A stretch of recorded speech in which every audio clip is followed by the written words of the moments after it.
शेतकरी मित्रांनो, सध्या तूर शिवनेरी 45 ही अशा प्रकारे आपल्या इथे दिसत आहे आणि सूर्यप्रकाश आल्यामुळे आपल्याला इथं थोडीशी इकडे या साईडला फिकट दिसते आणि थोडा या साईडला घेतल्यानंतर अशा प्रकारे भरगच्च फुलाच्या अवस्थेमध्ये आहे।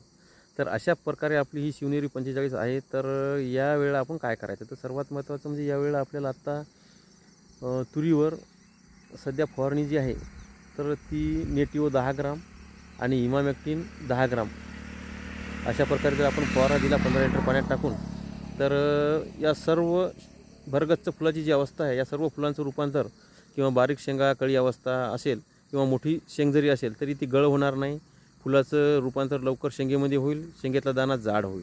अशा प्रकारे सर्व नियोजन होऊन जाईल आणि तुरीचं भरघोस उत्पादन हे येईल। आता सध्या दोन्ही साईडला फुलांनी तूर झुकलेली आहे आणि भरपूर उतारा जर घ्यायचा असेल तर ही फवारणी आपल्याला सर्वात महत्त्वाची आत्ता आवश्यक आहे। तर त्यासाठी अशा भरगच्च अवस्थेमध्ये आणि त्याच्यानंतर 12 दिवसांनी परत किंवा 15 दिवसांनी तीच फवारणी नेटिओ 10 ग्राम इमामॅक्टिन 10 ग्राम 15 लिटर पाण्यात टाकून आपण फवारा घेऊ शकता। तर अशा प्रकारे जर आपण फवारा दिला तर आपल्याला भरगच्च उतारा आपल्या तुरीला येऊन जाईल। आणि ही तूर आहे शिवनेरी 45, जी मागच्या वर्षीसुद्धा चांगल्या प्रकारे आपल्याला ॲव्हरेज दिला होता, साधारणतः 5 क्विंटलपासून 16.5-17 क्विंटलपर्यंत आणि चांगले उतारे देणारी तूर आहे, 4-5 दाण्याची शेंग आहे। तर अशा प्रकारे हे नियोजन आपण करू शकता।